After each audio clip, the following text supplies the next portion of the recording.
जी की बहू पिंकी को गप्पे मारने की बहुत आदत थी। वो जब भी किसी के बारे में बातें करती तो बड़े बड़े गप्पे फेंका करती। आसपास के सब लोगों को पता था कि पिंकी बहुत बड़ी गपोड़ी बाज है। लोग उसकी बात पर विश्वास नहीं किया करते थे, लेकिन हाँ, उसकी बातें सुन सुनकर हंसते बहुत थे। अरे बहू, पड़ोस वाली शर्मा जी है ना, उनकी बेटी का जन्मदिन है, तुम भी चली जाना। ठीक है मम्मी जी, ये तो बता दो गिफ्ट में लेकर क्या जाना है।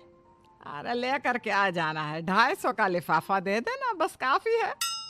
अरे मम्मी जी, अच्छा लगेगा क्या? पड़ोसी हैं हमारे, हमें कुछ बड़ा लेकर जाना चाहिए। अरे बहू, इतना काफी है।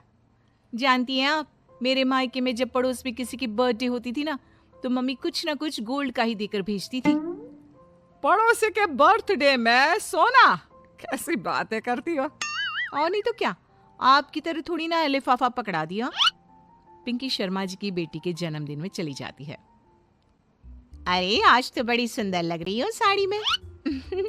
जी मैं तो लहंगा पहनकर आने वाली थी, मम्मी जी नहीं मानी।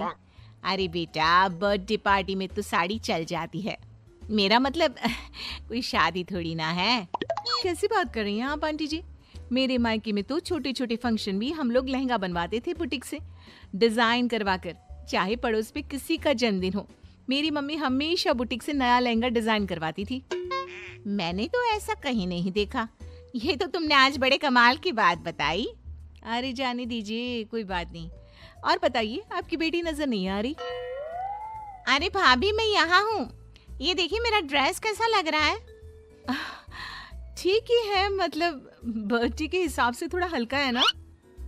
अरे भाभी, इतना सुंदर गाउन पहना है मैंने।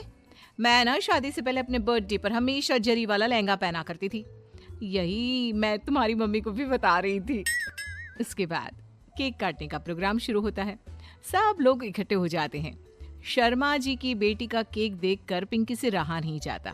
उसके अंदर का गपोड़ी बाज बाहर निकल कर आ जाता है। अरे इतना छोटा सा केक! अरे बेटा, मेहमानों के हिसाब से ही है, जितने लोग इतना बड़ा केक। आंटी जी, कम से कम 4 या 5 मंजिल वाला केक तो बनाना चाहिए था। आपकी बेटी का बर्थडे रोज रोज थोड़ी ना आता है। मेरे बर्थडे पर हमेशा पापा 4 केक बनवाते थे, सारे केक 4-4 मंजिल के होते थे। वहां पर सारे लोग उमा जी के मोहल्ले के ही थे और वो पिंकी के गप्पे मारने की आदत से अच्छी तरह वाकिफ थे, इसलिए सब लोग उसकी बात सुनकर हंसने लगे, लेकिन किसी ने पिंकी से कुछ नहीं कहा। एक दिन सुबह सुबह पिंकी ने अपनी सास से कहा, मम्मी जी, मेरे मम्मी पापा मुझसे मिलने के लिए यहाँ आ रहे हैं।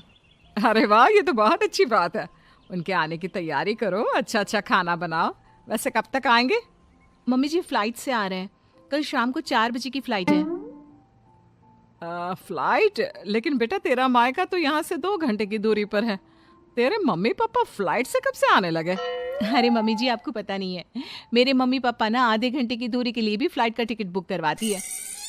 अरे गप्पे थोड़े कम मारा करो बहू, कोई फ्लाइट से तब आएगा ना जब यहाँ पर एयरपोर्ट होगा। तुम्हारी मम्मी क्या उड़कर आएगी घर में? अरे हाँ मम्मी जी, मैं तो भूल ही गई थी। वो क्या ना, मेरे मम्मी पापा हमेशा फ्लाइट से ही ट्रैवल करते हैं, तो मेरे दिमाग से ही निकल गया था। अगले दिन पिंकी के मम्मी और पापा पिंकी से मिलने के लिए उसके घर आते हैं। आइए आइए जी, आपका बहुत बहुत स्वागत है। और समदन जी, हमारी बेटे की कोई शिकायत तो नहीं ना? ठीक से संभाल लिया है ना आपका घर? अरे मेरी बहू बहुत समझदार है, घर का काम बहुत अच्छे तरीके से करती है। बस थोड़ा ज्यादा बोलने की आदत है उसे, आपको परेशान करती होगी ना। बात तो आपकी सही है, उसकी थोड़ा ज्यादा नहीं बहुत ज्यादा बोलने की आदत है। लेकिन कोई बात नहीं, आपकी बेटी दिल की बहुत अच्छी है, बस थोड़ा बोलती ही तो ज्यादा है। पिंकी बेटा, इधर आओ, देखो तुम्हारे मम्मी पापा आए हैं, तुमने इनके लिए खाना तो बना लिया ना? वो क्या है ना मम्मी जी, आपसे एक बात कहनी थी। हाँ हाँ बोलो बहू, क्या बात है, डरने की कोई जरूरत नहीं। वो मम्मी जी, मैंने सोचा मम्मी पापा आए हैं तो खाना बाहर से मंगवा लेती हूँ। अरे कोई बात नहीं बेटा, वैसे भी तुम किचन में काम करने लग जाती तो अपने मम्मी पापा से बात कब करती। बहुत अच्छा किया, अब तुम अपने मम्मी पापा के साथ बैठकर आराम से बात करो, मैं अंदर जाती हूँ। शाम का वक्त जैसे ही दरवाजे की घंटी बजी 3-4 लोग हाथों में खाने की बहुत सारे पैकेट लेकर उमा जी के घर पहुंच गए। अरे भाई, कौन है आप लोग? लगता है गलत पते पर आ गए। नहीं नहीं माँ जी, हम तो खाने का ऑर्डर डिलीवर करने आए हैं, यहीं से बुकिंग मिली थी। अरे नहीं नहीं, आपको कोई गलत फहमी हुई है। हमारे यहाँ तो 2 ही मेहमान आए हैं। आपके हाथ के पैकेट देखकर लगता है इसमें 50 लोगों का खाना है। माँ जी, आपने सही समझा, खाना तो इसमें 50 लोगों का ही है, क्योंकि हमें ऑर्डर यहीं से 50 लोगों का मिला है। अरे लेकिन इतना सारा खाना, कहीं मेरी बहू ने अपनी गप मारने की आदत के चलते ऐसा तो नहीं कर दिया? ये खाना आप रख लीजिए और हमें हमारे पैसे दे दीजिए। अच्छा, वैसे कितने का बिल बना है? ज्यादा नहीं, बस 10,000 दे दीजिए। उन लोगों की बात सुनकर उमा जी पिंकी को आवाज देकर वहाँ बुलाती है। जैसे ही पिंकी वहाँ आती है, खुश होते हुए उन लोगों को वहाँ पर खाना रखने के लिए कहती है। अरे इतना सारा खाना क्यों मंगवाया बहू? अरे मम्मी जी, मैंने आपको बताया तो था, मम्मी पापा आए हैं तो मैं खाना बाहर से मंगवा रही हूँ। ये बात सही है बेटा, लेकिन 2 लोगों के लिए 50 लोगों का खाना? अरे मम्मी जी, कुछ कम पड़ जाए तो अच्छा थोड़ी ना लगता है, और मेरे मायके में तो ऐसा ही होता है, एक्स्ट्रा खाना मंगवाते हैं हम लोग। तभी पिंकी के मम्मी और पापा वहाँ पर आते हैं। अरे बेटा, एक्स्ट्रा खाना मंगवाने का मतलब ये थोड़ी ना होता है कि 2 लोगों के खाने के लिए 50 लोगों का खाना मंगवा लो। और बेटा, तुम्हारी गप मारने की आदत के चलते 10,000 का बिल आया है। तुम्हें नहीं लगता ये गलत है? देखो बहू, बढ़ा चढ़ाकर बातें करना अपनी जगह, लेकिन इतनी बड़ी बड़ी फेंकना भी गलत है ना। पहली बात तो इतने सारे पैसे लगे, और दूसरी बात खाना वेस्ट होगा।